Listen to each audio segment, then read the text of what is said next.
नमस्कार। जय हिंद, जय भारत। मैं रोश चौहान आपका अपने यूट्यूब चैनल पर बहुत बहुत स्वागत करती हूँ।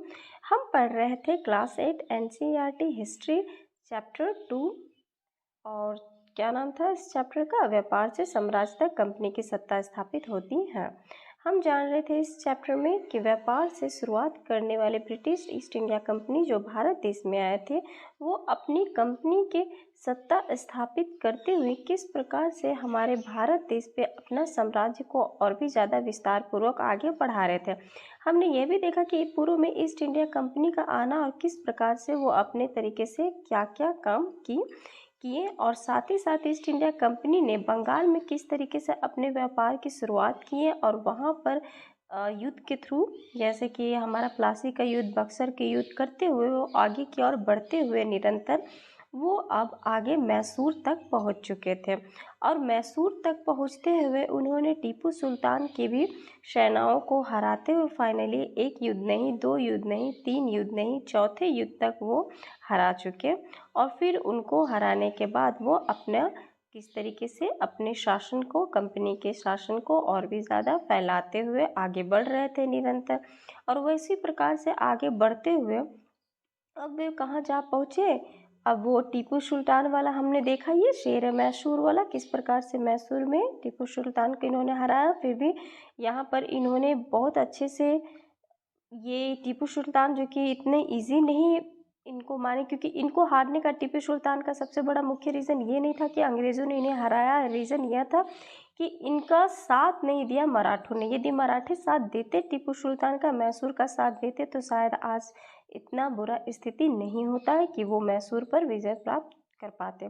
लेकिन कहते हैं ना कि अपना अपना मेन तो ये रीज़न होता है ना कि बाहर वाले जो हमारे क्यों जीत हासिल कर पाए, क्योंकि खुद ही हम लोग एक दूसरे से इतने लड़ते थे, एक दूसरे के इतने विरोधी हो चुके थे कि इसका फ़ायदा पूरा का पूरा बाहर वाले ये उठाते थे। वही काम किए अंग्रेज़ों ने। इनको जो हेल्प चाहिए था तो वो तो हेल्प उन्हें मराठों ने दिए नहीं, ये सोच कर कि हम इनकी मदद क्यों करें। लेकिन लास्ट में मराठी भी नहीं बचे, क्योंकि उसके बाद फिर इनको मैसूर को जीतने के बाद मराठों से भी वो जा पहुँचे लड़ने के लिए, और वही मराठों से लड़ाई हम आज इस चैप्टर में पढ़ेंगे।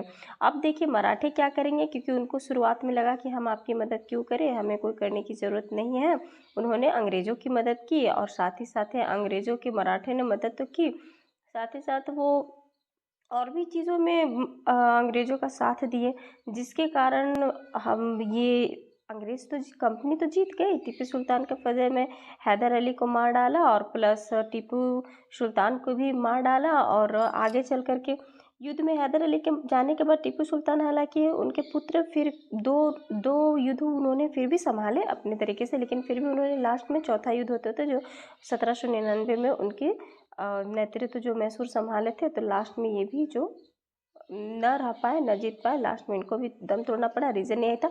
और इनका जो मुख्य थोड़ा दो दो और युद्ध जो उन्होंने अंग्रेज़ों के से लड़ने में सहायता प्राप्त की थी, यानी कि उन पर जो विजय प्राप्त की थी, तो वो किसकी सहायता से? वो फ्रांसीसी की सहायता से, क्योंकि फ्रांसीसियों ने टीपू सुल्तान मैसूर की बहुत ज़्यादा हेल्प की थी। और आप जानते हैं फ्रांसीसी लोग को कंपनी से तो बनाव है नहीं, ब्रिटिश कंपनी से, क्योंकि उनका शुरू में ही टकराव हो चुका था व्यापार को लेकर के। तो इसके लिए भी हमने काफ़ी कुछ पढ़ा और फाइनली देखा लास्ट में किस प्रकार से टीपू सुल्तान को हार मानना पड़ा। लेकिन ये कोई एरा नहीं थी, इन्होंने भी क्या जंग लड़ी, हमने यह भी जाना और मज़ा आ गया देख करके। और ये देखिए, ये चित्र के थ्रू हम लोगों ने ये भी देखा कि ये बनाया गया था, ये लोहा का एक तरह से ये संकेत बनाया गया था कि ब्रिटिश को किस प्रकार से ये शेर मार गिरा रहा है। और ये शेर इस बात का प्रतीक था कि ये एक तरह से शेर मैसूर का था, और ये एक टीपू सुल्तान की तरफ से था कि ये समझिए कि मैसूर ही है वो शेर की तरह से, कि हम इतने दहाड़ के, इतने कि हम चीर के रख दें अपने दुश्मनों को। लेकिन बस किसी अपनों का साथ होना चाहिए, ना कि विपरीत होना चाहिए। यदि अपने ही विपरीत हो जाए तो फिर ऑब्वियसली हारना तो हो सकता है ना, पॉसिबल हो जाता है। आज हम पढ़ेंगे मराठों से लड़ाई किस प्रकार से हुई। चलिए हम इस वीडियो को जानते हैं, इस चीज़ को, इस भाग को भी हम पढ़ते हैं और इंटरेस्टिंग पॉइंट्स को जानते हैं। मराठों से लड़ाई। अब हम जानेंगे इस वीडियो में मराठों से लड़ाई के बारे में। 18वीं शताब्दी के आखिर में, इट मीन्स 18वीं सदी के एंड होते होते, क्योंकि इतना दूर तक आते आते अंग्रेजों ने काफ़ी ज़्यादा अपना शासन को, अपनी कंपनी की जो सत्ता है उसका विस्तार काफ़ी ज़्यादा आगे हद तक कर चुके थे। अब 18वीं सदी के आखिरी तक अब उनका ध्यान कहाँ था? मराठों तरफ। ओके, क्योंकि अब उन्हें मैसूर भी मिल चुका, यानी कि कर्नाटका की तरफ का सारा एरिया जो हमारा, कि जैसे कि फॉर एग्ज़ाम्पल ये और ये हमारा हो गया। तो इस साइड यहाँ से वो स्टार्ट किए बंगाल की तरफ से, बंगाल से होते हुए जब उनका पूरा हो गया तो ये एरिया फिर उन्होंने मैसूर की तरफ से, कर्नाटका मैसूर की तरफ से इन्होंने युद्ध करना स्टार्ट कर दिया। अब वहाँ से जो इन्होंने मैसूर की तरफ इधर जब जीत फतेह की, उनको जीत फतेह करने के बाद अब उनका ध्यान कहाँ चला गया? इस एरिया में, जो एरिया किनका था? मराठों का एरिया था। तो अब ये इस एरिया में आने के लिए, क्योंकि मराठों को जाना था यहाँ दिल्ली वाला, मगध के लिए ये चाहते थे कि यदि वो एरिया हमें मिल जाएगा तो हमारे लिए और भी अच्छा। लेकिन इसके लिए वो सोचे कि हमारा अंग्रेज़ साथ देंगे, क्योंकि कहते हैं ना कि अंग्रेज़ अपना काम निकालने के लिए पहले लालच देते हैं, कुछ इंतज़ार करते हैं, माइंड का इस्तेमाल करते थे ना। माइंड गेम यानी कि दिमाग का इस्तेमाल करके वो गेम्स के थ्रू, मतलब काफ़ी लंबे समय इंतज़ार करना पड़े तो करे, लेकिन हम उसको जीत हासिल करेंगे, सीधी तरीके से नहीं तो कोई भी हथकंडे अपनाने पड़े ये, लेकिन ये करेंगे। तो इन्हें ये अब एरिया चाहिए था, तो इनके लिए देखिए इन्होंने अब क्या करना स्टार्ट कर दिया। उसके लिए इनको मराठों से लड़ाई करनी पड़ती, तो उसके लिए भी ये तैयार थे। तो मराठों से जब इनकी लड़ाई हुई थी, ये देखिए यहाँ पर हमें दिया ना, मतलब 1761 में यहाँ मराठों से देखिए इन्होंने लड़ाई कर ली 1761 में, पानीपत की तीसरी लड़ाई में। ये ऐसा नहीं कि ये सारा चीज़ एक बार में हो गया। आपने ये भी देखा कि बंगाल की लड़ाई में कितने, किस तरीके से प्लासी का युद्ध, बक्सर के युद्ध में कितने लोग मरे और कितना लॉन्ग समय में वो भी हुआ, धीरे धीरे हुआ। हर तरफ से कोशिश की गई हमारे, मतलब इस साइड की तरफ से, राजा, मुगल राजा, चाहे जो भी कहिए, कि उनसे वार्निंग दी गई, हर ना होने पे लास्ट में युद्ध हुआ। उसी तरीके से मैसूर में भी उसी प्रकार से उन्होंने 20 साल का भी कॉन्ट्रैक्ट हासिल किया पहले युद्ध के बाद, कि हम 20 साल तक युद्ध नहीं करेंगे ईस्ट इंडिया कंपनी ने, लेकिन देखिए वो माने नहीं, फिर भी 3 युद्ध उन्होंने किया और फाइनली चौथे युद्ध में उन्होंने मैसूर को भी हराया, यानी टीपू सुल्तान को भी हराया हैदर अली के मरने के बाद। अब यहाँ वो मराठों पे आते हैं, तो मराठों के लिए भी उन्होंने देखिए पानीपत की लड़ाई कितने बार में उन्होंने जीती? तीसरी लड़ाई में।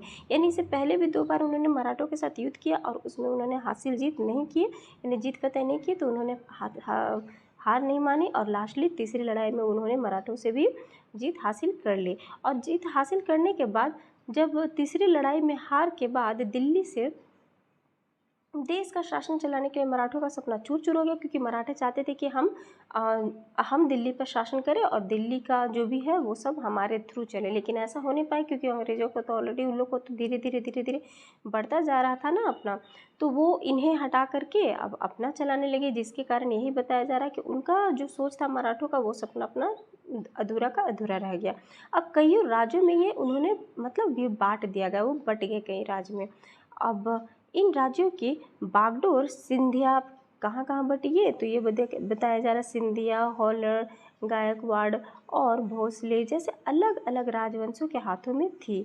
ये सारे राज्य जो छोटे छोटे में बटे हुए थे, तो ये सारे सरदार एक पेशवा यानी कि सर्वोच्च मंत्री के अंतर्गत में ये पंडे, ये आपका सारा का सारा मतलब किसके अंतर्गत में आता है? ये यहाँ पर हम देख रहे हैं कि यहाँ पर आपका सर्वोच्च मंत्री जो कि पेशवा के रूप में मतलब उस समय आते थे, और फिर बाद में यहाँ पर हमारा नजर आया जा रहा सैनिक, मतलब इसके अंतर्गत में क्या आता था? तो इसके अंतर्गत में कन्फेडरेसी एक देखिए राज्य मंडल है, कन्फेडरेसी के सदस्य थे जो कि पेशवा इस राज्य मंडल का सैनिक और प्रशासकीय प्रमुख होता था। और ये कहाँ रहता था? ये पुणे में रहता था। आपको पता है यहाँ पर महाध्वजी और सिंधिया, मतलब सिंधिया और नाना फडणवीस जो थे 18वीं सदी के आखिरी तक ये 2 ही प्रसिद्ध मराठा योद्धा बचे थे और राजनीतिज्ञ भी थे। तो अब देखिए कितने भी बचे तो धीरे धीरे तो ऑब्वियसली वो पहुँचेंगे ही पहुँचेंगे, अपना विस्तार पर बढ़ाने के लिए धीरे धीरे सब पर अपना जीत हासिल करेंगे ही करेंगे। कौन? कंपनी। तो आगे देखिए बढ़ते कंपनी फिर आगे क्या करती है, तो वो मराठों को घुटने टेकने पर मजबूर कर दिए। क्यों? कई युद्धों के बाद, यानी कि वो युद्ध से अपना आगे बढ़ते गए और घुटने टेकने पे मजबूर कर दिए मराठों को भी लास्टली। तो पहला युद्ध जो कि 1782 में साल बाई संधि के साथ ये खत्म हुआ, जिसमें कोई भी पक्ष नहीं जीत पाया। और दूसरा जो अंग्रेज मराठा युद्ध हुआ ये लगभग आपका 1803 से 5 तक चला, जो कि कई मोर्चे पर लड़ा गया। ऐसे देखिए, युद्ध कहने का तात्पर्य ये नहीं है माय फ्रेंड्स कि बस आए युद्ध किए और चले गए, नहीं, युद्ध हुआ बहुत लॉन्ग टर्म में, बहुत लॉन्ग समय में हुआ, और बीच में बहुत कुछ हुए, बहुत सारी चीज़ें हुई जिनको यदि हम एकदम अंदरूनी तौर पे पढ़ेंगे तो उनका एक अलग हिस्ट्री हमारे सामने आएगा, बहुत इंटरेस्टिंग पॉइंट्स भी उनमें नज़र आएंगे। लेकिन ये आपको ऑलरेडी ये चैप्टर है तो ऑब्वियसली बाहर से ये मोटा मोटी दिखाने की कोशिश की जा रही है कि उस समय क्या क्या हुआ था इस तरीके से। तो इसका नतीजा यह हुआ कि उड़ीसा और यमुना के उत्तर में स्थिर आगरा और दिल्ली सहित कई भूभाग अंग्रेज के कब्जे में आ गए थे। अतः 1817 से 19 की तीसरी अंग्रेज मराठा लड़ाई, जो यहाँ पर देखिए अंग्रेज मराठा लड़ाई हुई थी, तो उसमें मराठों की ताकत को पूरी तरीके से क्या कर दिया गया, कुचल दिया गया। यानी कि इसको किसी लायक में मतलब नहीं छोड़ा गया, जो बचा कुचा सबका सब टोटल का टोटल इसको चलो पूरा का पूरा ही साफ कर दिया जाए, ये अंग्रेजों की तरफ से रहा। तो पेशवा को पुणे से हटा करके कानपुर के पास बिठूर में पेंशन पर भेज दिया गया। यानी कि एक तरह से जो वहाँ का पेशवा था, पेशवा जो वहाँ पर जो संभालता था वहाँ का जो साम्राज्य को या फिर छोटे से भी जो भी क्षेत्र को संभालते थे उनको बताया जा रहा है पेशवा, जो हमने अभी ऊपर पढ़ा ना यहाँ पर, तो वही बताया जा रहा है कि उसको हटाकर इन्होंने क्या क्या मारने की जगह पर उनको कानपुर में, ठीक है, बिठूर में पेंशन के तौर पे उनको भेज दिया गया कि चलो हम तुम्हारा पालन पोषण करेंगे, हम तुम यहाँ से रिटायरमेंट देकर निकल जाओ यहाँ से, हमारा यहाँ पर अपना मतलब अब ये हमारा हो गया, ये क्षेत्र हमारे अंडर आ जाएगा, ये क्षेत्र को हमारे दे दो, तुम्हारा क्या होगा, तुम चले जाओ बिठूर में और वहाँ पर तुम्हें पूरी उम्र हम हमारे सारे जी जगह हम तुम्हें पेंशन देंगे, तुम जिंदा रहना आराम से। अब विंध्य के दक्षिण में स्थिर पूरे भूभाग पर किसका राज्य हो गया, कंपनी का नियंत्रण हो चुका। देखिए कहाँ से कहाँ कंपनी पहुँच गया, पूरा का पूरा हमारा इंडिया में एक तरह से देखिए तो ये हमारा अच्छा खासा यहाँ यहाँ यहाँ बंगाल, मैसूर और ये लास्टली मराठों का भी टोटल का टोटल एरिया समझिए कि दिल्ली तक का टोटल छोटे छोटे राज्य में ले चुका ये। तो वेरी नाइस, देखिए ना किस तरीके से ये पलटी खाया। ये अंग्रेज़ लोग दिमाग का बहुत ज़्यादा शातिर थे और वो तोड़ने पे बहुत ज़्यादा विश्वास रखते थे। कहते हैं ना कि एकता में शक्ति, एकता को तोड़ते हुए चलो अपने आप सारा चीज़ हाथ में मिल जाएगा। तो वो तोड़ते हुए एक तरह से इंडियंस के हर पावर्स को जा रहे थे, अंदरूनी पावर्स को, क्योंकि वो जानते थे कि सब अंदर में ही एक दूसरे से खिलाफत में है, तो उस खिलाफ का क्यों ना हम फ़ायदा उठाते हुए आगे की ओर बढ़े, तो वही वे कर रहे थे। यहाँ देखिए सर्वोच्चता का दावा क्या होता है, तो सर्वोच्चता का दावा क्या रखा जाए ज़रा यहाँ पर पढ़ेंगे। उपरोक्त विवरण से यह स्पष्ट होता है कि 19वीं सदी की शुरुआत में कंपनी किस प्रकार से अपने विस्तार में मतलब किस तरीके से क्षेत्र को बढ़ाती गई और आक्रमण नीति के द्वारा वो चलती रही। तो लॉर्ड हेस्टिंग जो है, जो कि 1813 से लेकर के 1823 तक गवर्नर जनरल रहे। कब तक से कब तक ये गवर्नर जनरल है, ये क्वेश्चन में भी आता है। लॉर्ड हेस्टिंग्स, यहाँ पर देखिए फिगर दिया हुआ लॉर्ड हेस्टिंग्स का कि ये है लॉर्ड हेस्टिंग कि ये कब से कब तक जनरल रहे, वो भी आपको पूछा जा सकता है और इनका क्या काम रहा ये भी बताया जा रहा है। तो ये 1813 से 1823 तक गवर्नर जनरल रहे। तो इन्होंने क्या किया, इनके नेतृत्व में सर्वोच्चता का एक नया नीति पारित हुआ। लो यही सिर्फ बचा हुआ था, एक नई नीति आना। अब देखिए उस नीति में क्या कहा गया कि एक नई नीति पारित किया गया। कंपनी का दावा था कि उसका सर्वोच्च, इसलिए मतलब सर्वोच्च वो उसकी सत्ता इतनी सर्वोच्च है, यानी कि कंपनी की सत्ता इतनी सर्वोच्च है, इसलिए वो भारतीय राज्यों से ऊपर है। देखिए ना, अब इनको मिल रहा है दावा अपने ठोकने के लिए ठोक रहे हैं, और क्या अपने हितों की रक्षा के लिए वो भारतीय रियासतों का अधिग्रहण करने का या उनको अधिग्रहण की धमकी देने का अधिकार अपने पास मानती थी। यह सोच बाद में भी अंग्रेजों की नीतियों में दिखाई देती रही, लेकिन यानी कि शुरुआत इन्होंने किया, बाकी भी पीछे पीछे चल पड़े और का, लेकिन यह प्रक्रिया बोरोकटोक यानी कि बोरोकटोक नहीं चली।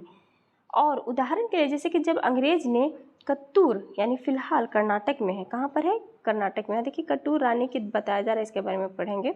तो ये फिलहाल बताया जा रहा है कि कत्तूर एक जगह का नाम है, कत्तूर फिलहाल कर्नाटक में है। तो वे छोटे से राज्य में कब्जे लेने के लिए प्रयास किए थे, जिसमें रानी चेन्नम्मा, ये है रानी चेन्नम्मा का फिगर दिया हुआ है, रानी चेन्नम्मा का हथियार उठा लिया और अंग्रेजों के खिलाफ उन्होंने आंदोलन छेड़ दिया।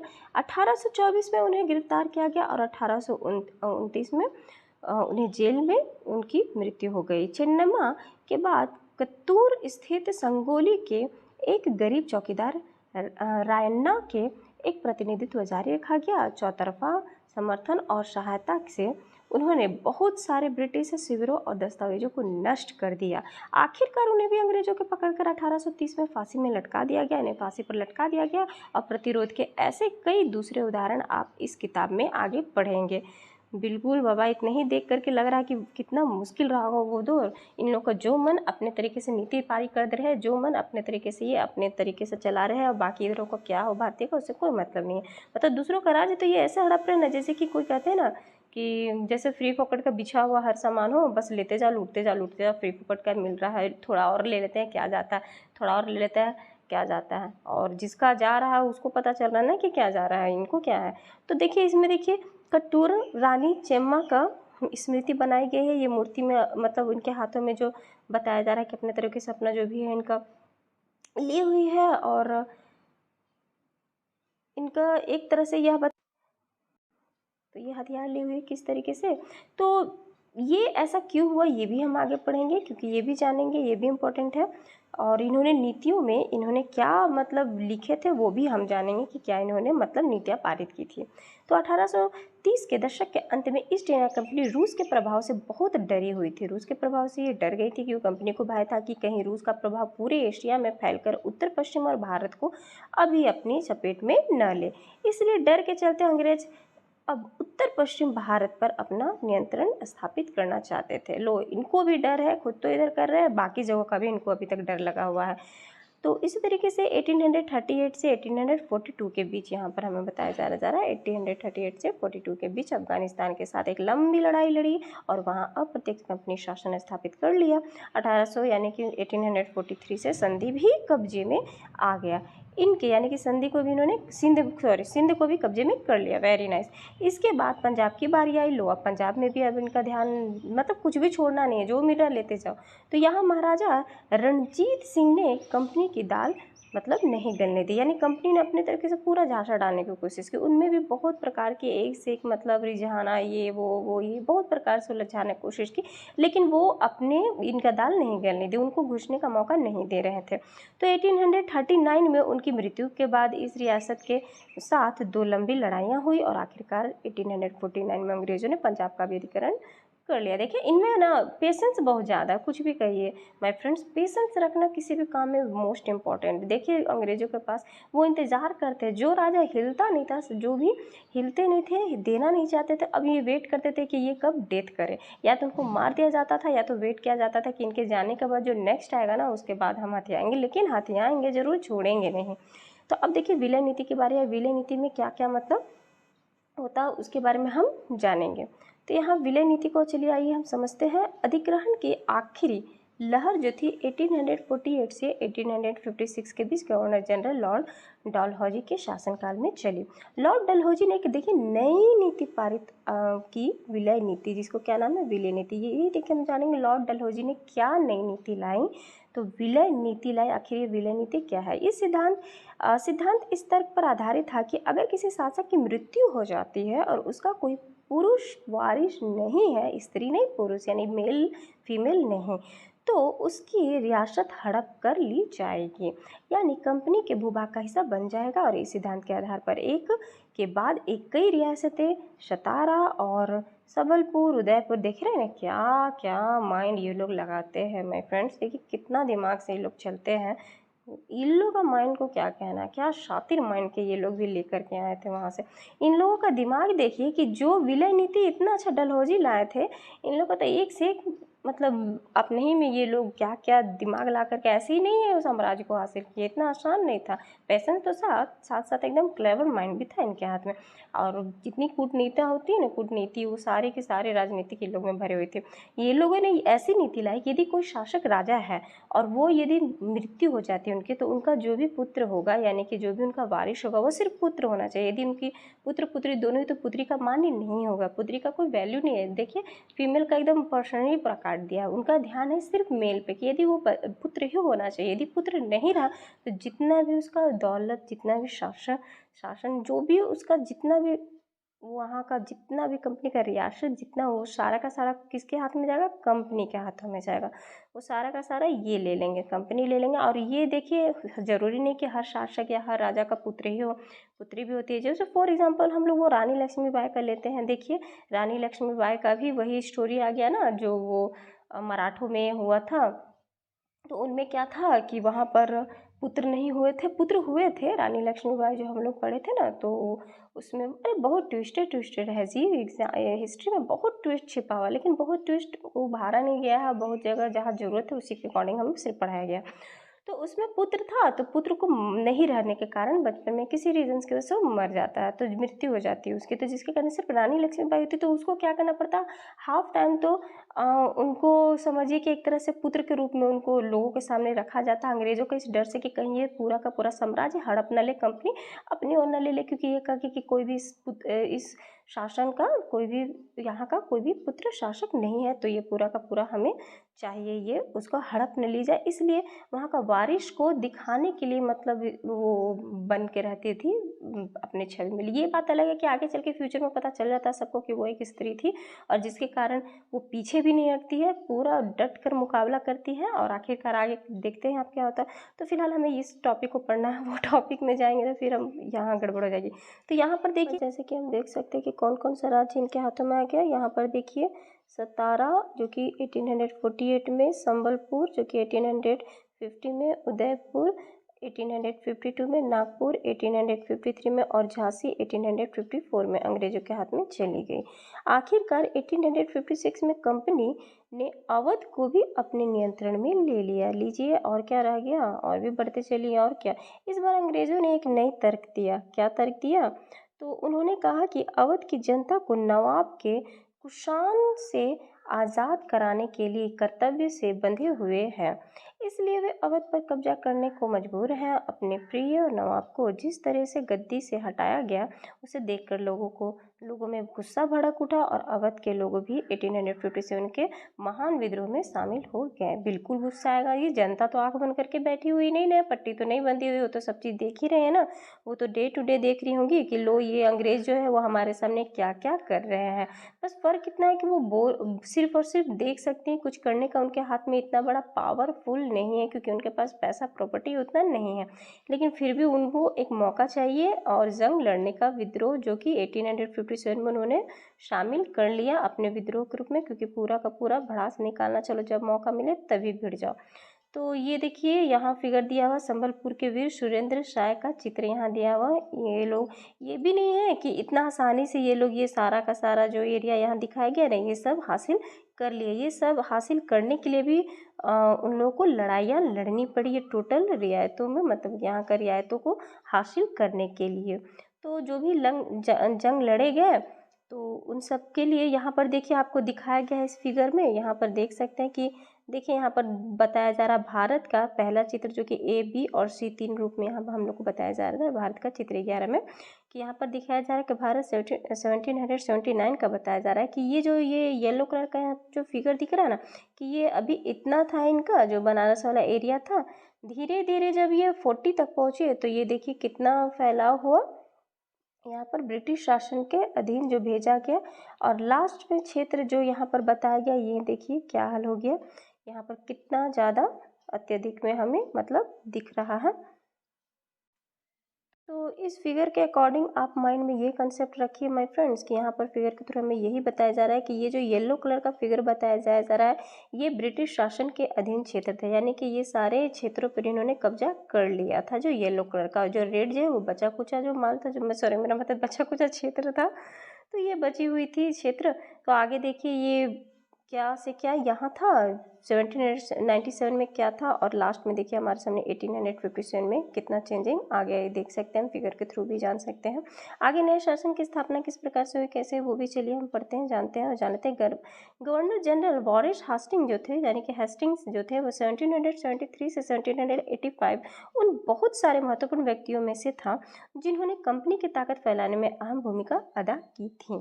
वॉरेन हेस्टिंग्स के समय तक आते आते कंपनी न केवल बंगाल बल्कि मद्रास, बम्बई, जिसे हम कहते हैं ना, मद्रास, बम्बई और भी सत्ता हासिल कर चुकी थी। तो ये बताया जा रहा है हमें कि ये सिर्फ और सिर्फ बंगाल तक ही नहीं थे सीमित, क्योंकि स्टार्टिंग तो इन्होंने वहीं से की थी ना। तो केवल बंगाल नहीं बल्कि बम्बई, जो मुंबई के नाम से तो अभी है, और मद्रास में भी इन्होंने सत्ता हासिल कर चुके थे। जो मैंने बताया था ना उस समय स्टार्टिंग में, वहाँ पर शुरुआत में वही देखिए ये बताया जा रहा है। तो ब्रिटिश इलाके मौके तौर पर प्रशासकीय इलाकों में बटे हुए थे। तो प्रेसिडेंसी कहा जाता था उन्हें। और उस समय जो 3 प्रेसिडेंटी में बांटा गया था, इनको भी देखिए 3 भाग में बांटा गया, बंगाल, मद्रास और बम्बई। तो हर एक का शासन गवर्नर के पास होता था, सबका अलग अलग मतलब शासन गवर्नर था। गवर्नर वहाँ के मेन मुख्य होते थे, जिस तरीके से हमारा इंडिया में जो चलाने वाले होते हैं। तो सबसे ऊपर जो गवर्नर जनरल होता था वो कौन थे? सबसे पहला जो चलाने वाले सबसे बड़े ऊपर, तो वो वॉरेन हेस्टिंग थे, ठीक है। ने कई प्रशासकीय सुधार किए, न्याय के क्षेत्र में उसके सुधार खास तौर से उल्लेखनीय थे। अब उनके बारे में भी एक अलग लेखा जोखा पूरा का पूरा बताया गया है, तो वो तो चलिए अलग हो गया, हमें फिलहाल यहाँ ध्यान देना 1772 यानी कि 1772 से एक नई न्याय व्यवस्था स्थापित की गई। क्या की गई? तो इस व्यवस्था में प्रावधान किया गया कि हर जिले में 2 अदालतें होंगी, फौजदारी अदालत और दीवानी अदालत। 2 प्रकार की अदालतों का नाम दिया गया। कौन कौन सी अदालत है ये? फौजदारी अदालत और दीवानी अदालत। दीवानी अदालतों के मुखिया यूरोपीय जिला कलेक्टर होते थे और मौलवी और हिंदू पंडित उनके लिए भारतीय कानूनों की व्याख्या करते थे। फौजदारी अदालतें अब भी काजी और मुफ्ती के ही अंतर्गत थी, लेकिन वे भी कलेक्टर की निगरानी में काम करते थे।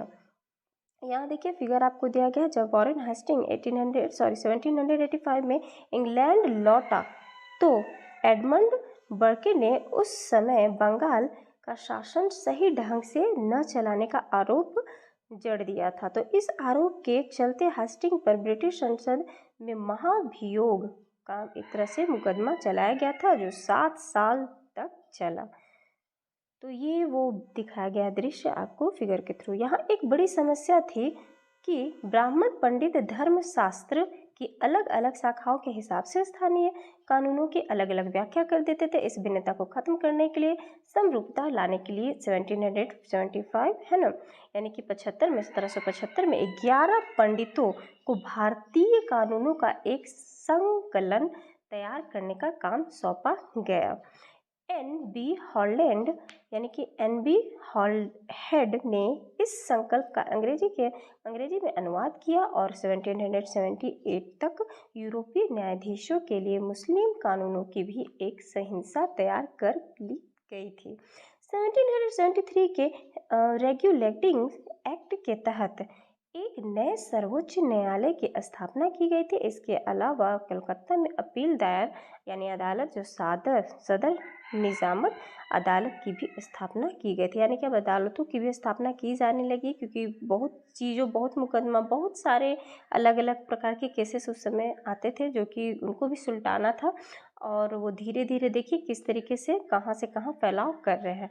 तो भारतीय जिले में भी अब वो जिले के छोटे से छोटे एरियाज़ में भी वो मतलब घुस करके एंट्री अब लेते जा रहे हैं। तो भारतीय जिले में कलेक्टर सबसे बड़ा ओहदा होता था। कौन होता था? कलेक्टर। जो भारतीय जिले का बता रहा है, कलेक्टर सबसे बड़ा ओहदा होता था, लेकिन नाम से ही पता चलता था कि उसका मुख्य काम क्या था? लगान और कर इकट्ठा करना। यानी कि वो मुख्य तौर पे किन काम को करते थे? लगान और इकट्ठा करना, मतलब कर को इकट्ठा करना। और न्यायाधीशों, पुलिस अधिकारियों व दरोगा की सहायता से जिले में कानून व्यवस्था बनाए रखना होता था। इसका कार्यकाल कलेक्टरेट और सत्ता और संरक्षण का नया केंद्र बन गया था, जिसने पुराने सत्ता केंद्रों को हाशिए पर ढकेल दिया। तो यहाँ पर कलेक्ट्रेट सत्ता और संरक्षण का नया केंद्र बन गया, ये आपको बताया जा रहा है। यहाँ पर देख रहे हैं, पुराना सत्ता और केंद्र हाशिए पर धकेल दिया, यानी कि पुरानी जो भी सत्ता थी उस सबको गोली मारो और न्यू अपने तरीके से सभी चीज़ों को साँचों को ढालो। ये थी कंपनी की बहुत अच्छी साजिश हो ना। हर वो पुरानी रियासत अब छोटे से छोटे कानून पाए थे, भी वो अपने अकॉर्डिंग पे डाल रहे थे। देखिए ना माइंड, कंपनी की फौज में अब देखिए, फौज में अभी घुस गया। अब हर छोटे से मतलब उनका अब हर चीज़ बारीकी से बारीकी चीज़ों में, अब वो क्योंकि जान रहे कि सारा नियंत्रण अब हमारे हाथों में आ चुका है, तो अब वो फौज की तरफ बढ़े। फौज में देखिए इन्होंने क्या क्या रूप मोड़ा। तो कंपनी के साथ भारत ने शासन और सुधार के नए विचार तो आए, लेकिन उसकी असली सत्ता सैनिक ताकत थी। ये भी बात सही है, हर जगह का सैनिक सत्ता सबसे ज़्यादा मुख्य रोल निभाता है। मुगल फौज मुख्य रूप से घुड़सवार यानी कि सवार घोड़े पर चलने वाले जो प्रशिक्षित होते थे उसके लिए बताया जा रहा है। पैदल सेना भी उसमें थी, साथ साथ इंक्लूड रहते थे। उन्हें तीरंदाजी और तलवारबाजी का प्रशिक्षण दिया जाता था। सेना में सवारों का दबदबा रहता था और मुगल साम्राज्य को एक विशाल पेशेवर प्रशिक्षण वाली पैदल सेना की जरूरत महसूस नहीं होती थी। तो ग्रामीण इलाकों में सशस्त्र किसानों की बड़ी संख्या थी। स्थानीय जमींदार मुगलों को जरूरत पड़ने पर पैदल सिपाही मुहैया कराते थे। यहाँ पर है कि देखिए आपको क्या बताया जा रहा है कि यहाँ पर बताया जा रहा है कि ये एक तरह से कंपनी अब फौज की तरफ रुख ले रही है। तो यहाँ पर आपको सेना में सवारों का दबदबा रहता था, ठीक है। और यहाँ पर मुगल साम्राज्य जो एक विशाल पेशेवर प्रशिक्षण वाली पैदल सेना की जरूरत महसूस नहीं होती थी, क्योंकि ये सब घुड़सवार होते थे, उसके थ्रू अपना युद्ध में मतलब जीत हासिल कायम करते थे। तो ग्रामीण इलाकों से ये लोग सशस्त्र किसानों को भी बड़ी संख्या को उठा करके ले आते थे, क्योंकि इन लोगों को चाहिए था फौज खड़ा करने के लिए। तो ये कोशिश करते थे कि अपने तरफ से ना तो जहाँ पर से भी उन लोगों को मिल रहे हैं तो चलो भाई ग्रामीण क्षेत्र से छोटे छोटे जो गरीब है उनको भी उठा ले, तो चलो भाई हमारा चलेगा। तो यहाँ पर और आपको यहाँ पर हमने देखा माय फ्रेंड्स कि 18वीं सदी में भी जैसे कि यहाँ पर बताया जाए, जैसे कि हमने भी पढ़ा कि जिस प्रकार से जो पेशेवर थे मुगल साम्राज्य के टाइम पे ऐसा होता था कि जो किसान जो अस्थाई जमींदार होते थे वो मुगलों को ज़रूरत जब सिपाही की पड़ती थी तो वो सिपाही ला करके देते थे, किसानों को ही क्यों ना उठा करके देना पड़े लेकिन वो देते थे। तो ये चीज़ अंग्रेज़ों ने भाप लिया, वो बिल्कुल इसी टाइप का एक तकनीक को मतलब लाई कर रहे थे।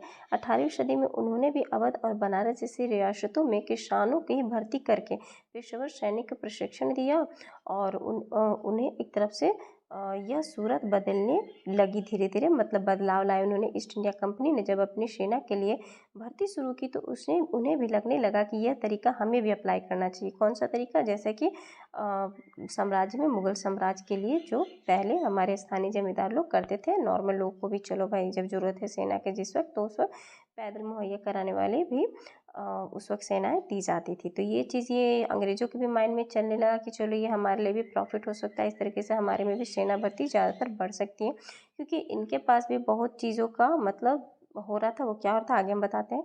तो ईस्ट इंडिया कंपनी में यह शुरुआत कर दी कि अब हमें भी यही तरीका अपनाई करना चाहिए, और वो सिपाही बोलते थे। क्या बोलते थे? इनका एक वर्ड्स था सिपाही। तो ये सिपाही वर्ड्स क्यों बोलते थे? क्योंकि ये सिपाही का मतलब सिपाही से बना हुआ है, जो उनके लिए कंफर्टेबल लैंग्वेज रहता था, क्योंकि बहुत भारतीय वर्ड्स को बोल नहीं पाते थे। तो सिपाही कहते थे, जो कि आर्मी कहते थे उस चीज़ को। तो 1820 के दशक में जैसे जैसे युद्ध तकनीक बढ़ने लगी तो कंपनी ने सेना घुड़सवारों की टुकड़ियों की ज़रूरत कम होने लगी, क्योंकि घुड़सवारी में मतलब कि वो एक पैदल चलने वाला एक अलग टुकड़ी होती है, एक घोड़ों पे बैठ करके एक अलग सैनिक टुकड़ी होती थी। तो इसकी वजह से ब्रिटिश साम्राज्य बर्मा, अफगानिस्तान और मिस्र में भी लड़ाई चल रही थी। दो जगह और अफगानिस्तान और मिस्र से भी ये लड़ रहे थे, क्योंकि इनको वो भी चाहिए था अपने अंडर में। ये चाहते थे कि वो भी हमारे अंडर आ जाए तो और भी अच्छी बात है, यानी अफगानिस्तान और उधर मिस्र का भी। तो ब्रिटिश साम्राज्य बर्मा एक तरह से ये भी लड़ रहा था, जहाँ सिपाही मास्केट का मीन्स क्या होता है? तो ये पैदल सिपाहियों द्वारा इस्तेमाल की जाने वाली एक प्रकार की भारी बंदूक होती थी। जो पैदल चल रहे सिपाही उनको ये बंदूक दी जाती थी हाथों में, उसके थ्रू वो मतलब लड़ाइयाँ लड़ते थे। और एक शब्द का प्रयोग है मैचलॉक। मैचलॉक क्या होता है? तो मैचलॉक आपको शुरुआती दौर की मतलब जब शुरुआत हम करते हैं तो उस शुरुआती दौर की एक तरह से बताई गई है कि बंदूक जिसमें बारूद को माचिस से चिंगारी दी जाती थी। तो इस प्रकार से ये लेस होते थे, तो इस चीज़ से वो मतलब उनमें कमी आई। तो इसलिए कंपनी ने क्या की, सेना के सिपाहियों को बदल दी और सैनिकों की आवश्यकताओं को ध्यान रखना पड़ता था। तो उसकी पैदल टुकड़ियों को उन्होंने ज़्यादा महत्व दिया कि इससे अच्छा है कि हम पैदल टुकड़ियों को सेना को भर्ती करें और अपना मतलब सैनिक विस्तार को और भी ज़्यादा बढ़ावा दें। तो 19वीं सदी की शुरुआत में अंग्रेज़ों ने ये चीज़ जो अप्लाई किया, तो इससे क्या हुआ कि सैनिक संस्कृति में उनके लिए विकसित होने लगी, यानी कि और विकास हुआ।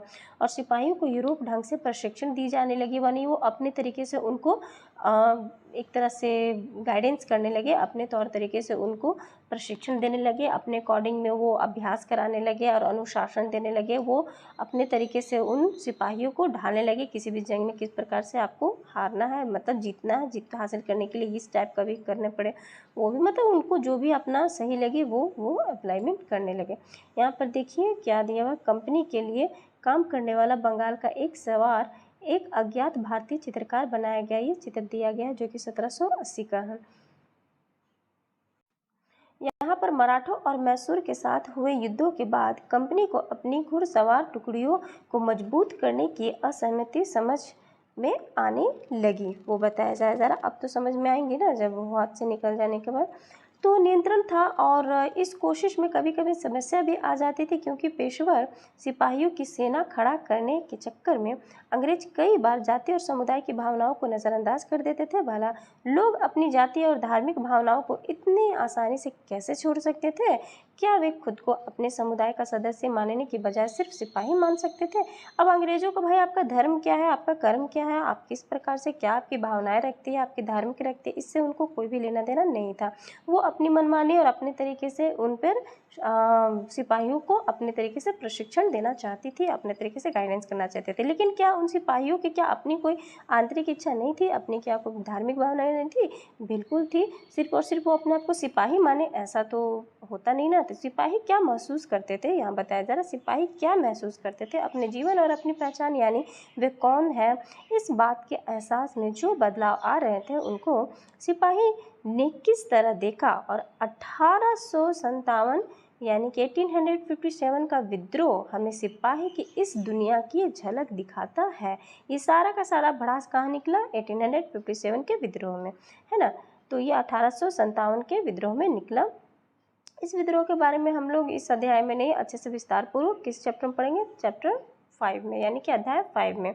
तो इसी 1857 का विद्रोह का अच्छे से बहुत विस्तार पूर्वक से दिया गया, क्योंकि ये बहुत बड़ा विद्रोह है, शुरुआत रहा है अंग्रेजों के खिलाफ इंडियंस का, भारतीयों का।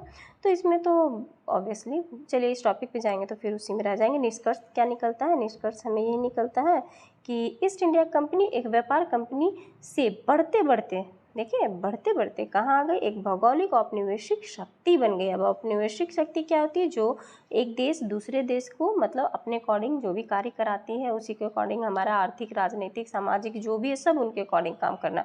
बिल्कुल सही है ना, वैसा ही हो गया ना। अब जैसा अंग्रेज चाहते हैं, जैसा कंपनी चाहती है, उसी according total A to Z होने लगा, क्योंकि वो हर क्षेत्र में, हर छोटे से छोटे कार्यों में, हर चीज़ों में वो अच्छे से शामिल हो चुके हैं।